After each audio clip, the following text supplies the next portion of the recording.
حاضرین، گزشتہ 1.5 پونے 2 سال سے ہم اور آپ جن حالات سے گزر رہے ہیں، نہ وضاحت کی ضرورت ہے نہ بتانے کی ضرورت، بس ان حالات سے ہم اپنے لیے کیا مفید نکال سکتے ہیں اس بارے میں غور و فکر کی ضرورت ہے۔ سب سے پہلے اللہ رب العالمین سے دعا ہے کہ اللہ تعالیٰ جلد از جلد ان حالات سے ہمیں باہر نکالے، اور جس طرح کے معمول کے حالات میں زندگی گزارنے کے ہم عادی تھے، اللہ تعالیٰ ہمیں پھر سے وہی دن، وہی رات، وہی ماحول، وہی حالات نصیب فرمائے۔ حاضرین کرام، گزشتہ 1.5-2 سالوں سے ہم تمام کے ذہن میں ایک بات ضرور آئی ہوگی کہ ہماری آمدنی کم ہو گئی، روزگار محدود ہو گئے، جتنی خوشحالی تھی اتنی باقی نہیں رہی۔ اب ہم اپنا مستقبل کس طرح سے گزاریں، کہاں اپنے خرچ کم کریں، کہاں سے آمدنی بڑھانے کی کوشش کریں، کس طرح سے ہم اپنے آپ کو اور زیادہ نقصان میں جانے سے بچائیں، کیسے کر کے ہم اپنی کمر سیدھی رکھیں، اپنی پیٹھ مضبوط رکھیں، یہ ساری چیزیں ہم تمام نے ضرور ایک نہ ایک بار سوچا ہوگا۔ حاضرین، اب اندازہ لگائیں کہ ہم میں سے کچھ لوگوں کی عمر میں اندازاً 40-50 سال باقی ہیں، تو کچھ کے 20-25 سال، کچھ کے 10-15 سال، اور کچھ اللہ رب العالمین کے بلاوے کے منتظر ہیں کہ جب چاہے اللہ تعالی بلا لے۔ حالانکہ ہم میں سے کسی شخص کی عمر کی کوئی گارنٹی اور کوئی ضمانت نہیں ہے، لیکن ایک اندازہ ہم نے اپنے بارے میں جو لگایا ہے، اس اعتبار سے میں نے یہ بات کہی ہے۔ اب آپ سوچیں کہ 50-55 سال کی زندگی میں اگر 1.5-2 سال کی تنگی آ جائے تو ہم اور آپ کس طرح سر پر ہاتھ رکھ کر بیٹھنے کو مجبور ہو جاتے ہیں اور حساب کتاب لگانے کو مجبور ہو جاتے ہیں، اپنی زندگی کے معمول کو آگے پیچھے کرنے پر مجبور ہو جاتے ہیں، اپنی خواہشات کو کنٹرول میں لانے کی ضرورت محسوس ہوتی ہے، بہت ساری چیزیں جو ہم چاہتے تھے وہ نہیں کر پاتے ہیں، اور بہت ساری چیزیں جو ہم نہیں چاہتے تھے وہ ہمیں کرنا پڑتا ہے۔ ایک معمولی زندگی میں ذرا سی تنگی آئی تو ہمارے حالات یہ ہو گئے۔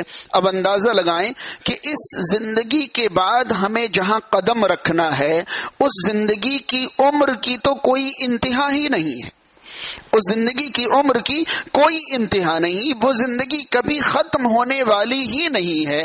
شاید آپ حضرات کو اندازہ ہوگا، قرآن مجید میں اللہ رب العالمین نے حیات کا لفظ حیات جس کا معنی زندگی ہوتا ہے، آخرت کے لیے کبھی لفظ حیات اللہ تعالی نے استعمال ہی نہیں فرمائی۔ اس کی وجہ یہ ہے کہ حیات موت سے جڑی ہوئی ہے، حیات جب ختم ہوتی ہے جب موت آ جائے۔ دنیا کی زندگی کے لیے حیات الدنیا سینکڑوں جگہ پر قرآن مجید میں آپ کو ملے گا، لیکن حیات الآخرہ آپ کو کہیں نہیں ملے گا۔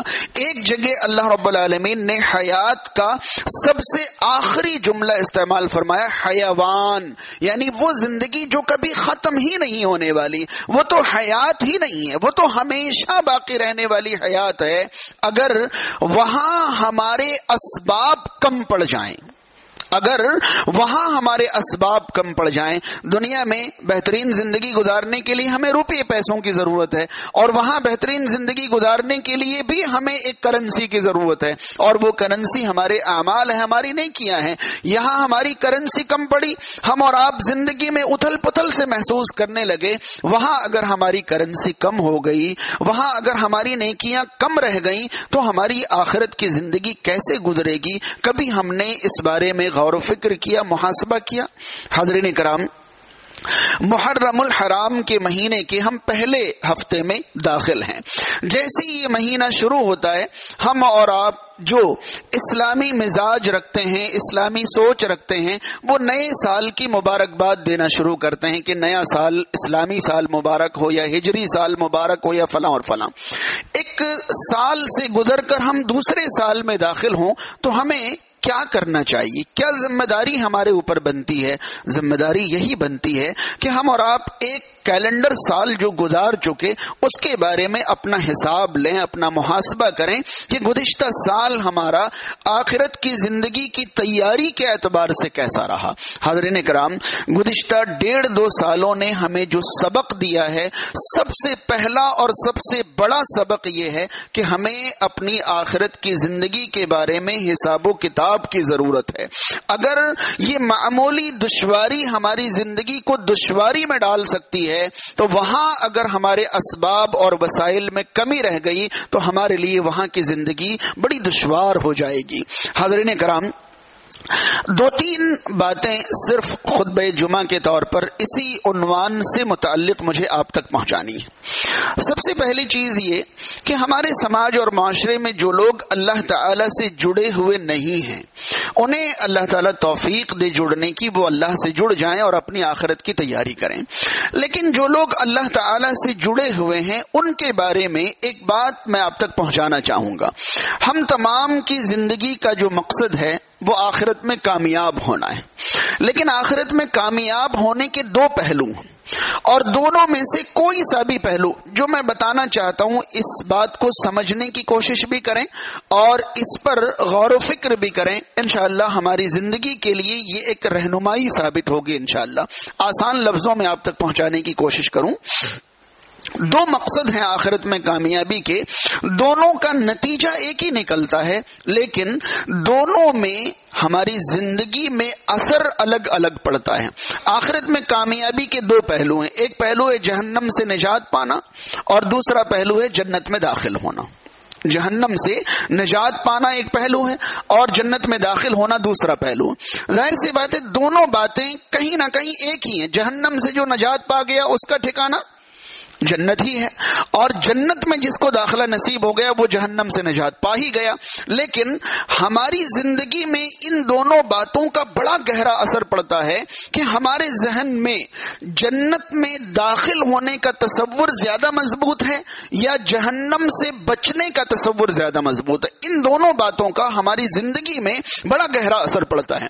قرآن مجید میں آپ جہاں کہیں بھی دیکھیں گے تو آپ کو اندازہ ہوگا کہ اللہ تعالی نے جہنم سے بچنے پر فوکس زیادہ کیا ہے، توجہ زیادہ دلایا ہے۔ قرآن مجید سورہ آل عمران کی آیت نمبر 185 دیکھیں، اللہ رب العالمین نے فرمایا کل نفس ذائقۃ الموت، کل نفس ذائقۃ الموت، ہر جاندار کو موت کا مزہ چکھنا ہے۔ وَإِنَّمَا تُوَفَّوْنَ أُجُورَكُمْ يَوْمَ الْقِيَامَةِ، اور بلا شبہ تم قیامت کے دن اپنے اعمال کا پورا پورا بدلہ دیے جاؤ گے۔ فَمَنْ زُحْزِحَ عَنِ النَّارِ وَأُدْخِلَ الْجَنَّةَ فَقَدْ فَازَ، تو جو شخص جہنم سے بچا لیا گیا اور جنت میں داخل کر دیا گیا، فقد فاز، وہ کامیاب ہو گیا۔ وَمَا الْحَيَاةُ الدُّنْيَا إِلَّا مَتَاعُ الْغُرُورِ، اور دنیا کی زندگی تو صرف دھوکے کا سامان ہے۔ دنیا تو انسان کو بس دھوکے میں رکھتی ہے۔ اندازہ لگائیں کہ یہاں رب تعالیٰ نے جنت میں داخل ہونے کا ذکر پہلے نہیں کیا، پہلے ذکر یہ کیا کہ جو شخص جہنم سے بچا لیا جائے، تو ہمارا پہلا مقصد ہونا چاہیے جہنم سے بچنا، پھر دوسرا مقصد ہونا چاہیے جنت میں داخل ہونا۔ اکثر ہمارے ذہن میں یہ خیال رہتا ہے کہ ہم نیکیاں کریں گے، فرما بردار بنے رہیں گے، اللہ کی فرما برداری کریں گے تو جنت میں داخل ہو جائیں گے۔ اب ذرا اس بات کو سمجھیں، میں نے یہ بات آپ تک کیوں پہنچانے کی کوشش کی ہے۔ جنت میں لے جانے والے اعمال جو ہیں وہ نیکیاں ہیں، اور جہنم میں لے جانے والے اعمال جو ہیں وہ برائیاں ہیں۔ اگر ہمارے ذہن میں جہنم سے بچنے کی فکر زیادہ ہو تو ہماری توجہ زیادہ تر گناہوں سے بچنے پر ہوگی، ہماری توجہ زیادہ تر گناہوں سے بچنے پر ہوگی۔ یعنی جب بھی ہم اللہ کو ناراض کرنے والا کوئی کام کریں گے تو ہمارا دل کہے گا کہ ارے اگر تم نے ایسا کر لیا تو جہنم میں چلے جاؤ گے۔ اگر ہمارے ذہن میں جہنم سے بچنے کا تصور حاضر ہو تو ہمارے لیے گناہوں سے بچنا بہت آسان ہو جائے گا۔ لیکن اگر ہمارے ذہن میں جنت میں داخل ہونے کا تصور زیادہ ہے تو ہم جو نیکیاں کر رہے ہیں ہماری ساری توجہ اسی پر رکی رہے گی اور گناہوں کی طرف ہمارا تصور جائے گا ہی نہیں۔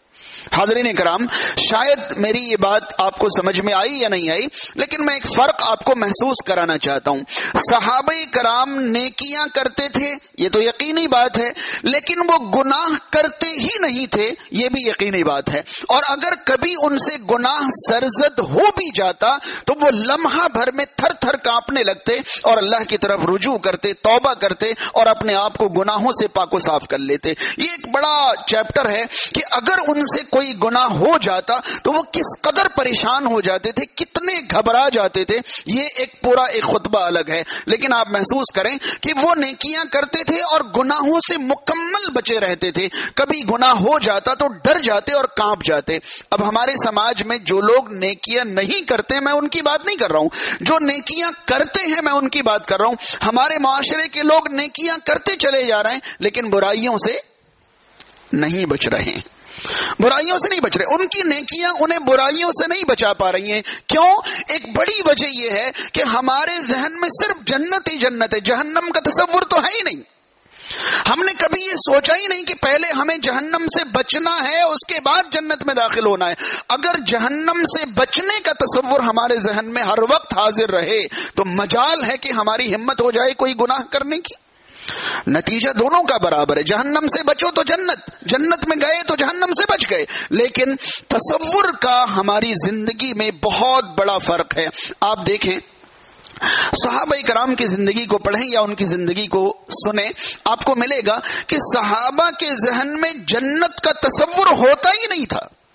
ان کے ذہن میں ہر گھڑی جہنم کا خوف، جہنم کا خوف۔ آپ پائیں گے کہ صحابہ آگ دیکھتے تھے تو بے ہوش ہو جاتے تھے، جہنم کی آگ۔ قبر دیکھتے تھے، اس قدر روتے تھے کہ ان کی داڑھیاں تر ہو جاتی تھی، جیسی جہنم کا ذکر آتا ان کی ہچکیاں بندھ جاتی تھی رو رو کر۔ اب بتائیے کہ اگر ان کے ذہن میں جہنم کا تصور نہیں ہوتا اور جنت کا تصور ہوتا تو نہ ان کے فرائض میں کمی، نہ ان کے نوافل میں کمی، نہ ان کے اخلاق میں کمی، نہ ان کے آداب میں کمی، نہ ان کی تہذیب میں، کسی چیز میں تو کمی نہیں تھی۔ اس کے باوجود وہ جہنم کا ذکر سن کر اتنے کیوں گھبرا جاتے تھے؟ کیونکہ ان کے ذہن میں تصور جہنم سے بچنے کا زیادہ تھا اور جنت میں داخل ہونے کا کم تھا۔ اگر ہم جہنم سے بچ گئے تو بلا شبہ جنت میں داخل ہو ہی جائیں گے۔ تو میں آپ کو ایک فکر دینا چاہتا ہوں کہ ہم جنت میں داخل ہونے کے لیے کیا کر رہے ہیں، یہ تو کرتے جائیں اور بھولتے جائیں، کرتے جائیں اور بھولتے۔ جنت میں جانے کے لیے ہم کیا کر رہے ہیں انہیں یاد ہی نہیں رکھیں، کریں اور بھول جائیں۔ جہنم سے بچنے کے لیے ہم کیا کیا نہیں کر پا رہے ہیں، اس پر توجہ زیادہ دیں، اس پر توجہ زیادہ دیں۔ کہیں ہم نے حرام تو نہیں اپنا رکھا ہے، کہیں ہم نے لغویات اور بیکار چیزوں میں اپنی زندگی کو مبتلا تو نہیں کر رکھا ہے، کہیں ہم نے کسی کا حق تو نہیں مار رکھا ہے، کہیں ہم نے کسی کے گناہ اپنے اوپر لینے کا انتظام تو نہیں کر رکھا ہے، کہیں ہم نے اپنی نیکیاں کسی اور کو دینے کا انتظام تو نہیں کر رکھا ہے۔ اس طرف اگر ہمارا تصور زیادہ ہوگا تو ہمارے لیے آخرت میں کامیابی انشاءاللہ زیادہ آسان ہو جائے گی۔ اگر جہنم سے بچنے کا تصور ہمارے ذہن میں زیادہ ہو تو ہمارے لیے گناہوں سے بچنا آسان ہوگا، اور جب گناہوں سے بچنا آسان ہو تو نیکیاں کرنا بہرحال اور بھی آسان سے آسان تر ہوتا چلا جائے گا انشاءاللہ۔ حاضرین، ہم سب جانتے ہیں وَإِن مِّنكُمْ إِلَّا وَارِدُهَا كَانَ عَلَى رَبِّكَ حَتْمًا مَّقْضِيًّا۔ سورہ مریم کے اندر اللہ رب العالمین نے فرمایا وَإِن مِّنكُمْ إِلَّا وَارِدُهَا، تم میں سے ہر ایک کو اس پر وارد ہونا ہے، اور یہاں اشارہ پل صراط کی طرف، تم میں سے ہر ایک کو پل صراط سے گزرنا ہے۔ کان علی ربک حتما مقضیا، یہ تمہارے رب کا فیصلہ حتمی ہے، یہ فیصلہ ہو چکا ہے کہ ہر ایک کو گزرنا ہے۔ اور ہم سب جانتے ہیں صحیح مسلم کے مطابق پل صراط جہنم کے اوپر لگایا جائے گا، جو بال سے زیادہ باریک اور تلوار سے زیادہ تیز ہوگا، اور اس پر سے گزرنا انسان کی صلاحیت، انسان کی مہارت کی وجہ نہیں ہوگی، اس پر سے گزرنا انسان کے اعمال کی وجہ سے ہوگا۔ جس کے اعمال جیسے ہوں گے وہ اسی اعتبار سے اس پر سے گزر پائے گا. کچھ لوگ ہوں گے جو پلک جھپکتے گزر جائیں گے, کچھ لوگ ہوں گے جن کی رفتار اس سے تھوڑی کم ہوگی, کچھ ہوں گے جو دھیرے دھیرے گزر رہے ہوں گے. نیچے سے جہنم سے لوہے کے آنکڑے آ کر انہیں جہنم میں گرانے کی کوشش کریں گے اور وہ چوٹ کھاتے بچتے بچاتے زخمی حالت میں پار ہو جائیں گے. اور بہت سارے ایسے ہوں گے جو پل صراط سے گزرتے ہوئے نیچے سے آنکڑوں میں پھنسا کر جہنم میں گرا لیے جائیں گے.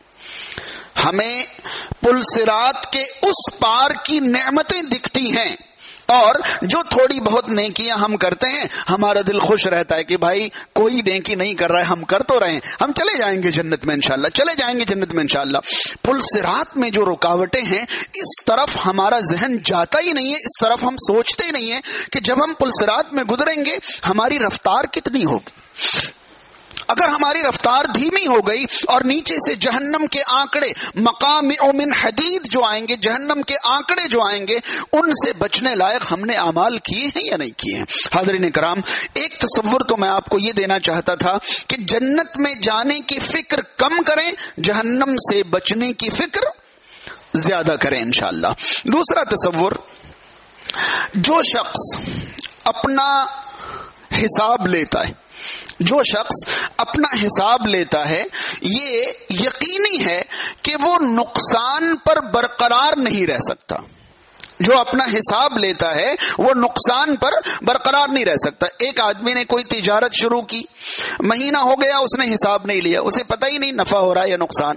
2 مہینے 4 مہینے 6 مہینے سال بھر اگر وہ حساب کتاب نہیں کرے تو اس کو محسوس ہی نہیں ہوگا کہ وہ نفع میں چل رہا ہے یا نقصان میں چل رہا ہے. لیکن ایک آدمی نے ایک تجارت شروع کی, 1 مہینے میں اس نے حساب کیا, اس نے پایا کہ تھوڑا سا نقصان ہو گیا. اب ظاہر سی بات ہے اس کو فکر لگ جائے گی کہ اس نقصان کی بھرپائی کیسے کرنی ہے. اگلے مہینے پھر اس نے حساب کیا, تھوڑا سا اور اپنے آپ کو نقصان میں پایا, اور گہری ہو گئی فکر, اور زیادہ کوشش میں لگ گیا. یعنی جیسے جیسے انسان حساب کرتا چلا جاتا ہے وہ اپنے آپ کو نقصان سے باہر نکالنے کی فکر میں لگ جاتا ہے. اور کئی زمانے کے بعد جب اسے لگتا ہے کہ نہیں اس کاروبار میں نفع ہے ہی نہیں, صرف نقصان ہے, تو وہ کاروبار چھوڑ کر پھر نفع بخش کاروبار کی طرف آگے بڑھتا ہے. یاد رہے کہ حساب لینے والا شخص نقصان پر برقرار نہیں رہ سکتا, نقصان اٹھا سکتا ہے لیکن اس کو فکر لگ جائے گی اور وہ اپنے آپ کو نقصان سے بچانے کی کوشش میں لگ جائے گا. یہی حال ہماری زندگی کا ہے, یہی حال ہماری زندگی کا ہے. ہماری زندگی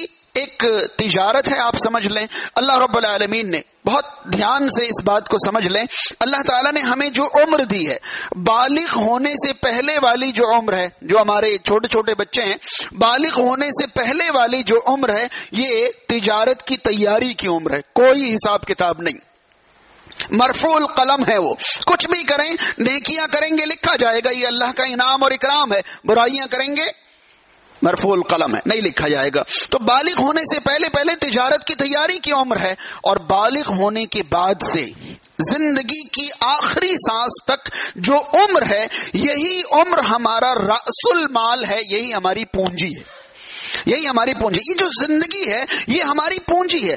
اب اس پونجی کو ہم نفع میں خرچ کرتے ہیں یا نقصان میں خرچ کرتے ہیں, یا نفع بھی نہیں حاصل کرتے نقصان بھی نہیں کرتے, برابر میں رہتے ہیں, یہ ہم میں سے کون کیسا تاجر ہے وہ طے کرے گا. اگر ہماری عمر نفع کمانے میں حاصل ہو رہی ہے تو ہم بہترین تاجر ہیں, ہم بہترین تاجر ہیں.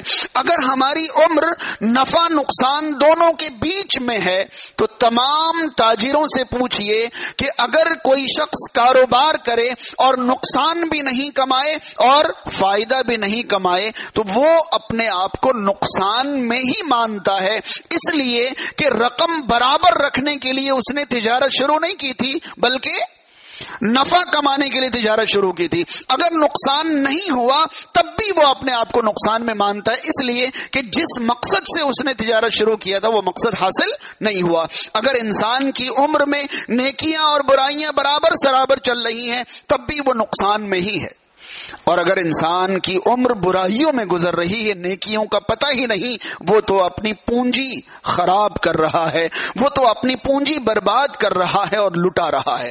حاضرین اکرام, بہت اچھی طرح ذہن میں رکھیں کہ جو چیز انسان کو صرف ایک بار ملتی ہے, جو چیز انسان کو صرف ایک بار ملتی ہے، انسان کے ذہن میں اس کی قدر بہت زیادہ ہوتی ہے۔ بار بار ملنے والی چیز کے بارے میں انسان ناقدری میں مبتلا ہو جاتا ہے، لیکن اگر کوئی چیز معلوم ہو کہ انسان کو صرف ایک بار ملے گی، دوبارہ وہ کچھ بھی کر لے اس کو حاصل نہیں ہو سکتی، تو پھر انسان اس چیز کے بارے میں بہت زیادہ محتاط ہو جاتا ہے۔ یاد رہے کہ یہ جو آخرت کی تجارت کا موقع ہے، یا یوں کہیں کہ یہ ہماری زندگی ہے، یہ ہمیں صرف ایک بار ملی ہے۔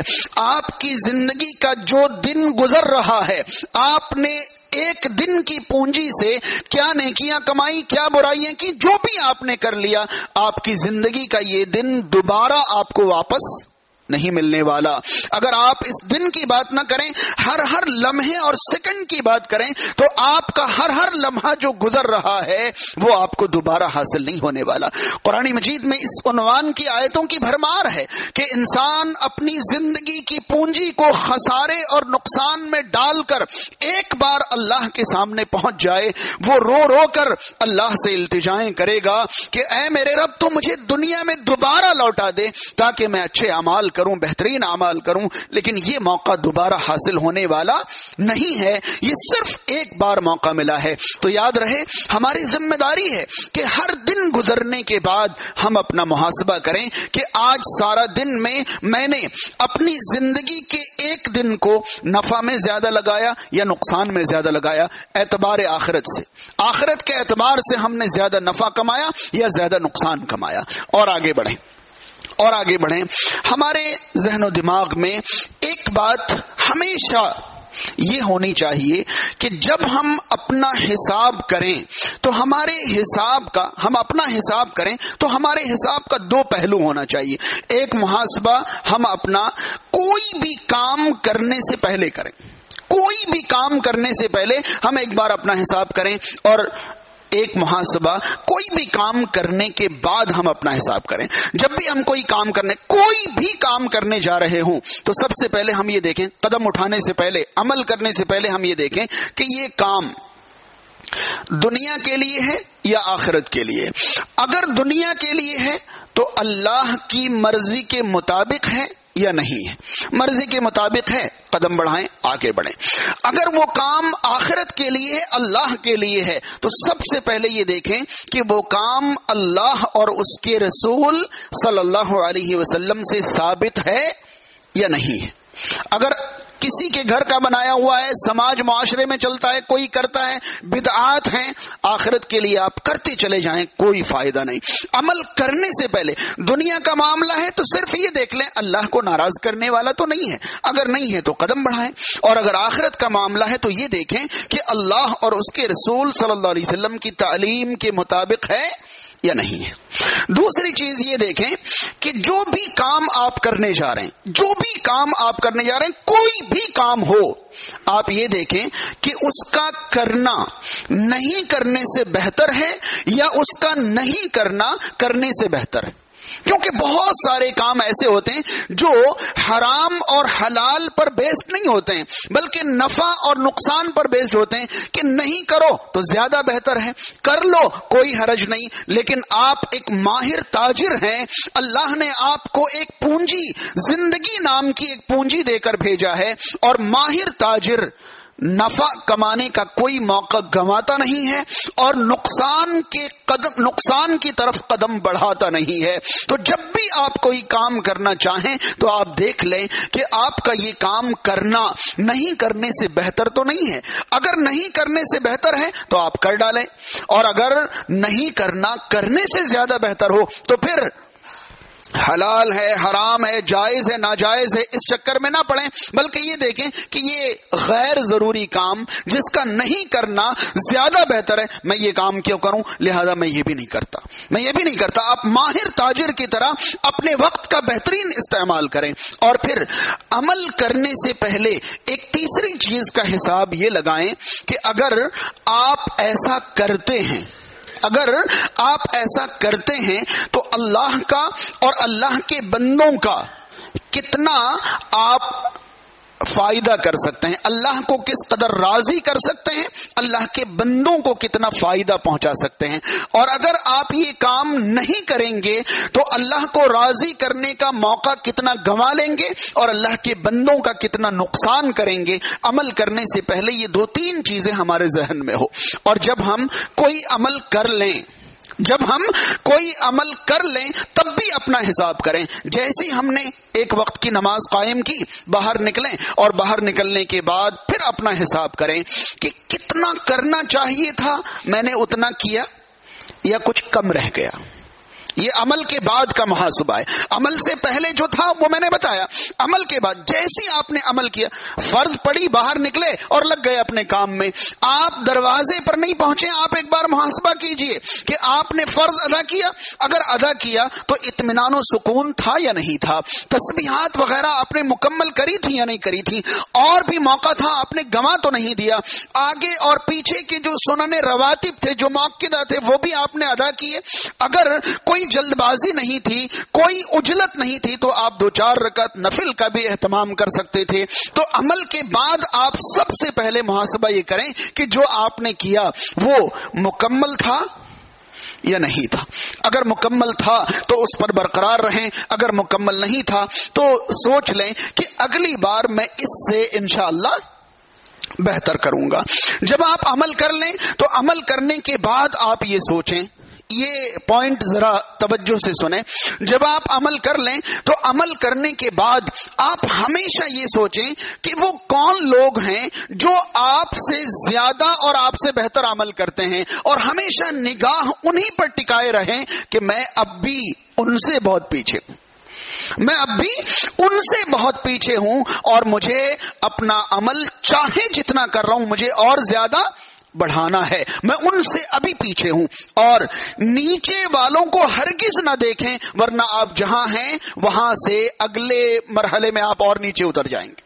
یہ ہماری بدقسمتی ہے کہ ہم دنیا کے معاملے میں 1000 سمجھانے کے باوجود ہمیشہ اپنے سے اوپر والوں کو ہی دیکھتے ہیں. دنیا کے معاملے میں چاہے جتنا ہمارے پاس ہو، لیکن کوئی اونچی سے اونچی عمارت والا ہمیں احساس کمتری میں مبتلا کر ہی دیتا ہے کہ اس کے پاس تو اتنا سارا ہے، میرے پاس تو ابھی اتنا سا ہی ہے. دنیا کے معاملے میں ہمیشہ ہم اوپر والوں کو دیکھتے ہیں اور احساس کمتری میں مبتلا ہوتے ہیں. اور آخرت کے معاملے میں ہمیشہ اگر ہم 4 ٹائم کے ہیں تو ہمیں جمعہ والے دکھ جاتے ہیں کہ بھائی میں 3-4 ٹائم تو پڑھ ہی رہا ہوں نا.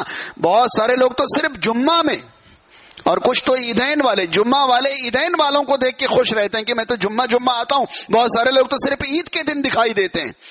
اور بہت سارے لوگ تو یہ سمجھتے ہیں کہ چاہے میں نمازیں قائم نہیں کروں، جمعہ نہیں، عیدین نہیں، میں لوگوں کا بھلا تو کرتا ہوں نا، اس کا میں نے یہ کیا، اس کا میں نے وہ کیا. یعنی ہمیشہ آخرت کے معاملے میں اپنے سے کمتر لوگوں کو دیکھ کر اپنے آپ کو اونچا مان لیا جاتا ہے. عمل کے بعد کا یہ محاسبہ ضرور ہونا چاہیے کہ جیسے ہی آپ عمل کر لیں، اگر آپ نے مکمل بھی عمل کر لیا ہے تب بھی آپ یہ ضرور دیکھیں کہ آپ سے زیادہ اور آپ سے بہتر نیکیاں کرنے والے لوگ موجود ہیں، اور ابھی وہاں تک آپ کو پہنچنا ہے جہاں تک آپ نہیں پہنچے. اس سے آپ اپنے عمل سے کبھی تکبر میں مبتلا نہیں ہوں گے اور ہمیشہ مزید سے مزید کی گنجائش باقی رہے گی.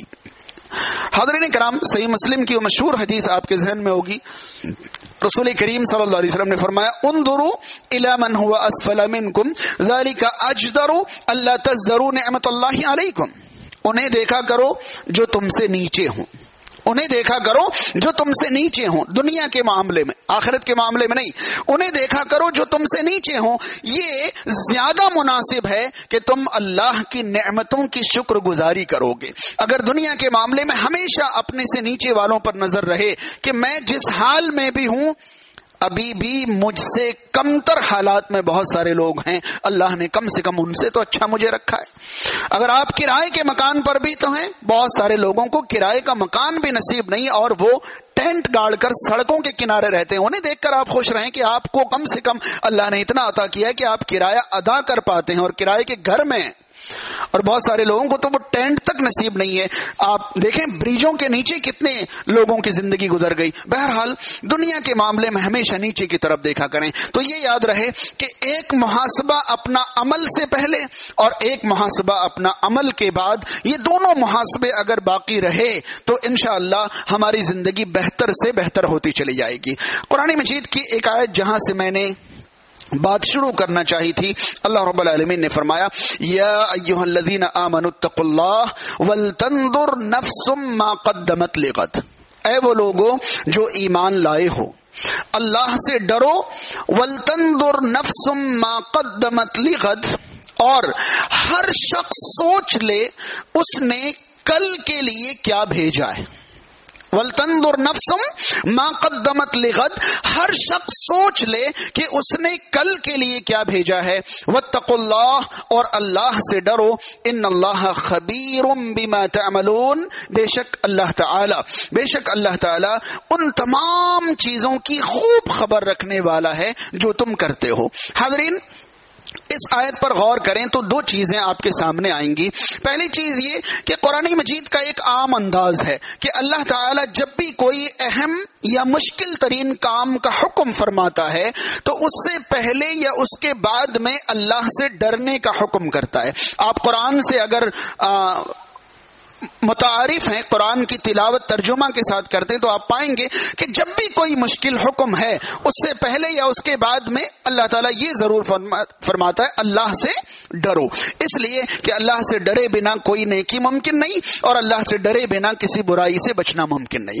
لیکن یہ ان آیتوں میں سے ہے جیسی آیت قرآن مجید میں صرف 2-3 مقامات پر ہی ہیں. یعنی اس آیت میں حکم تو ایک ہے لیکن اللہ سے ڈرنے کی تاکید 2 بار. پھر سے غور کریں، یا ایھا الذین آمنوا اتقوا اللہ، اے وہ لوگوں جو ایمان لائے ہو اللہ سے ڈرو. ولتنظر نفس ما قدمت لغد، اور ہر شخص سوچ لے اس نے کل کے لیے کیا بھیجا ہے. یہ اصل حکم ہے کہ تم غور کر لو، اپنا حساب لے لو، اپنے بارے میں سوچ لو کہ کل کی کیا تیاری تم نے کی ہے. یہ اصل حکم ہے. اس سے پہلے بھی اللہ سے ڈرنے کا حکم اور اس کے بعد بھی واتقوا اللہ، اور اللہ سے ڈرو. ان اللہ خبیر بما تعملون، اللہ تمہارے اعمال کی خوب خبر رکھنے والا ہے. حکم ایک ہے، اللہ سے ڈرنے کی تاکید 2 مرتبہ. یعنی ہماری زندگی کا سب سے اہم ترین حکم اور سب سے مشکل ترین حکم یہی ہے کہ ہم اس بات کی فکر کرتے رہیں کہ ہم نے کل کی کیا تیاری کی ہے. مزے کی بات یہ ہے کہ دنیا کا ہر انسان، بہت دھیان سے سن لیں، دنیا کا ہر انسان جیسے ہی اس کو ذمہ داری کا احساس ہوتا ہے کل کی فکر اس کو لگ جاتی ہے. یہ یقینی بات ہے. ایک شخص بچپنے میں ہے، کل کی کوئی فکر نہیں، شادی ہو گئی، 1-8 بچے ہو گئے، ذمہ داری کا احساس ہوا، اس کو کل کی فکر لگ گئی کہ بچے انسان کیسے بنیں گے، بچے کامیاب کیسے ہوں گے، کل کیا ہوگا. لیکن حیرت کی بات یہ ہے کہ جہاں ہماری کل ختم ہو جاتی ہے، قرآن کا کل وہاں سے شروع ہوتا ہے. جہاں ہمارا کل ختم ہو جاتا ہے قرآن کا کل وہاں سے شروع ہوتا ہے. یعنی ہمارا کل موت سے پہلے تک چلتا ہے کہ بڑھاپے میں کیسے ہوگا، بچوں کا معاملہ کیسے ہوگا، مرنے سے پہلے کیا ہوگا. بس ہمارا کل جو ہے وہ مرنے سے پہلے تک کا ہے اور قرآن کا کل شروع ہی ہوتا ہے مرنے کے بعد. تو یاد رہے اللہ تعالی نے کل کی فکر تو ہمیں دے رکھی ہے، بس اس کی صحیح تعریف سمجھنے کی ضرورت ہے کہ ہمارا کل جو ہے موت سے پہلے والا کل ہے ہی نہیں، ہمارا کل موت کے بعد والا کل ہے. جامع ترمذی، سنن ابن ماجہ، مسند احمد وغیرہ کی ایک حدیث جس کی سند میں اگرچہ کمزوری ہے لیکن علماء نے اس کے معنی اور مفہوم کو قابل عمل اور درست بتایا ہے. رسول کریم صلی اللہ علیہ وسلم نے فرمایا الکیس من دانا نفسہ وعمل لما بعد الموت، عقل مند وہ ہے جو اپنا حساب کرتا رہے اور عمل اس کے لیے کرے جو موت کے بعد پیش آنے والا ہے، موت کے بعد کے لیے عمل کرتا رہے. والعاجز من اتبع نفسه هواها واتمنى على الله، اور عاجز وہ ہے، بیوقوف وہ ہے جو خواہش نفس کے پیچھے چلتا رہے، جو من میں آیا وہ کرتا رہے اور اللہ سے بڑی بڑی آرزویں لگا کر رکھے. کرتا اپنے من کی ہے، آرزو اللہ سے لگا کر رکھتا ہے، وہ بیوقوف ہے. اب ہم تمام کو یہ طے کرنا ہے کہ ہمارے اعمال کے اعتبار سے ہم عقل مند ہیں یا عاجز ہیں، ناتواں ہیں، بیوقوف ہیں، یہ ہمیں طے کرنا ہے. اگر ہم موت کے بعد کی تیاری میں لگے ہوئے ہیں تو اللہ کی نظر میں ہم عقل مند ہیں، اور اگر ہماری ساری توانائی خواہشات کی پیروی میں گزر رہی ہے تو پھر ہم اور آپ اللہ کی نظر میں عاجز اور ناتواں ہیں. حاضرین، میں یہ بتا دوں کہ انسان کو اپنا محاسبہ کرنے سے کون سی چیزیں روکے رکھتی ہیں. وہ کون سی چیزیں ہیں جس کی وجہ سے کبھی اپنا حساب نہیں لیتا؟ پہلی چیز، انسان کو اپنی زندگی کا مقصد نہیں معلوم ہو تو وہ اپنا حساب کبھی نہیں لیتا. یاد رہے کہ حساب وہی لے گا جسے ذمہ داری کا احساس ہو. بلا ذمہ داری کے حساب کا کوئی تصور ہی نہیں. آپ نے کسی پر کوئی ذمہ داری نہیں سونپی ہو، آپ ان سے حساب کا مطالبہ نہیں کر سکتے. اگر ہمیں یہ اندازہ نہ ہو کہ اللہ نے ہم پر کیا ذمہ داری ڈالی ہے تو حساب کا تصور ہمارے ذہن میں آ ہی نہیں سکتا. لہذا یاد رہے کہ ہم ایک مقصد کے تحت پیدا کیے گئے ہیں اور ہمیں اللہ نے ذمہ داری ڈالی ہے، اور جب ذمہ داری ڈالی ہے تو ہم سے اس کا حساب ہونا ہی ہونا ہے. تو حساب نہیں لینے کی پہلی وجہ ہے کہ ہمیں مقصد ہی نہیں معلوم کہ ہم دنیا میں کیوں آئے، ذمہ داری کا احساس ہی نہیں ہے. دوسری چیز، ہم اپنا حساب اس لیے نہیں کرتے ہیں کیونکہ مباح اور جائز چیزوں میں ہم حد سے زیادہ مبتلا ہیں. یاد رہیے کہ جب انسان اپنی زندگی کو لگژری سے لگژری کرتا چلا جاتا ہے تو دنیا اس کے ذہن میں داخل ہوتی چلی جاتی ہے اور وہ آخرت سے دور ہوتا چلا جاتا ہے. اور ہمارے معاشرے میں مباحات اور لگژریز کی اس قدر بھرمار ہے کہ ہمارے ذہن میں صرف ایک خیال ہے کہ حرام تو نہیں ہے نا، حرام تو نہیں ہے نا، حلال ہے نا. لیکن اگر ہم حرام نہیں ہونے کی وجہ سے اپنی دنیا بہتر سے بہتر کرتے چلے جائیں تو جس قدر آپ کی دنیا بہتر ہوتی چلی جائے گی، آپ آخرت سے اسی قدر دور ہوتے چلے جائیں گے. آپ آخرت سے اسی قدر دور ہوتے چلے جائیں گے. رسول کریم صلی اللہ علیہ وسلم نے جامع ترمذی کی ایک حدیث کے مطابق ارشاد فرمایا، اکثروا ذکر ہاضم اللذات یعنی الموت. لوگوں، لذتوں کو توڑ دینے والی چیز کو کثرت سے یاد کیا کرو. یعنی ایک ایسی چیز ہے جو آپ کے ہر مزہ کو کرکرا کر دے گی اور خراب کر دے گی، اسے ہمیشہ یاد کرتے رہیں، اور وہ ہے موت. وہ ہے موت. آپ لگژری کی طرف لگے جا رہے ہیں. ایک بار آپ تصور کر لیں، کل تو مجھے مرنا ہے، کل تو مجھے مرنا ہے. ساری لگژری کا مزہ کرکرا ہو کر رہ جائے گا. اور یہ رسول کریم صلی اللہ علیہ وسلم کی تعلیم ہے، اکثر ذکر ہاضم اللذات، لذتوں کو توڑ دینے والی چیز کو کثرت سے یاد کرتے رہا کرو. یعنی موت کو کثرت سے یاد کرتے رہا کرو. ہمیں موت یاد ہی نہیں رہتا، پھر آخرت کی فکر یا اپنا محاسبہ ہمارے دلوں میں کیسے آئے گا؟ حاضرین کرام، ہم اپنا حساب و کتاب نہیں کر پاتے. اس کی ایک بڑی وجہ جو میں نے شروع میں بتائی تھی کہ ہمیں جہنم سے بچنے کی فکر بہت کم ہے اور جنت میں داخل ہونے کی فکر زیادہ ہے. اگر جہنم سے بچنے کی فکر بڑھ جائے تو ہم اور آپ بلا شبہ اپنا حساب کریں گے، اپنا محاسبہ کریں گے اور ہم بہتر سے بہتر ہوتے چلے جائیں گے. ایک اور چیز جس کی وجہ سے ہم اپنا محاسبہ نہیں کر پاتے، ہم اپنا حساب و کتاب نہیں کر پاتے، وہ بہت ہی نقصان دہ اور بہت ہی خطرناک چیز یہ ہے کہ ہم اپنے بارے میں ہمیشہ خوش گمانی میں مبتلا رہتے ہیں کہ میں بہت اچھا انسان ہوں، میں بہت نیک ہوں، میں بہت پاک و صاف ہوں، میں بہت بلند ہوں. جب تک انسان اپنے بارے میں حسن ظن میں مبتلا رہے گا، انسان اپنا حساب کبھی نہیں کر سکتا. یاد رہے عمر ابن خطاب رضی اللہ تعالیٰ عنہ سے ایک خطبے کے بارے میں مروی ہے کہ وہ فرمایا کرتے تھے کہ اگر آسمان سے کوئی فرشتہ آئے اور یہ اعلان کر دے کہ کائنات کا ہر انسان جنت میں جائے گا، صرف ایک آدمی جہنم میں جائے گا، تو مجھے ڈر ہوگا کہ کہیں وہ ایک آدمی میں تو نہیں ہوں. کہیں وہ ایک آدمی میں تو نہیں ہوں.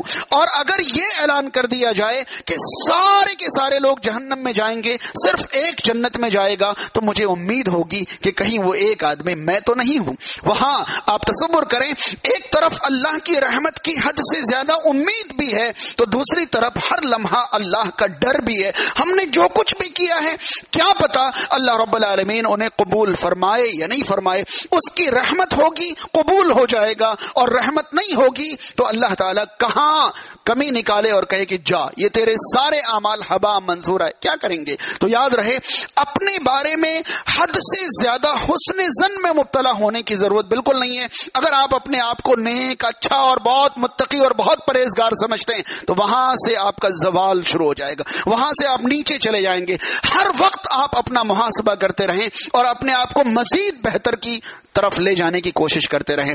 یاد رہے, جس شخص کو اپنی بیماری کا نہیں پتا وہ اپنا علاج کیسے کرے گا. تو ہمیشہ ان کی کیا کمی ہے, ان کی کیا کمی ہے, ان میں کیا نقص ہے, ان میں کیا نقص ہے, ان میں کیا خرابی, ان میں کیا خرابی, یہ سوچنے کے بجائے اپنی کمیاں اور اپنی کوتاہیاں تلاش کرتے رہیں, تاکہ آپ کو اپنی کمی کا پتہ چلے اور آپ اپنی اصلاح کر سکیں, اپنے آپ کو بہتر سے بہتر بنا سکیں. یہ چند چیزیں تھیں جو مختصر وقت میں مجھے آپ تک پہنچانی تھی. میں دوبارہ انگلیوں میں آپ کو ساری چیزیں گن کر بتا دوں. گزشتہ 1.5-2 سال نے ہمیں ایک بات پر مجبور کیا ہے کہ اگر دنیا کی زندگی معمولی کاروباری حالات خراب ہونے سے تتر بتر ہو سکتی ہے, تو آخرت میں اگر ہماری نیکیاں کم رہ جائے تو ہماری زندگی کا کیا حال ہو سکتا ہے. یہ سوچنے کا موقع ہمیں یہ لاک ڈاؤن کے جو ماحول تھے یا گزشتہ 1.5 سال جو تھے, اس 1.5 سال نے ہمیں آخرت کے بارے میں اپنا حساب کرنے کا موقع دیا ہے. ہم اپنا حساب کریں تاکہ آخرت میں اپنا حساب آسان ہو جائے.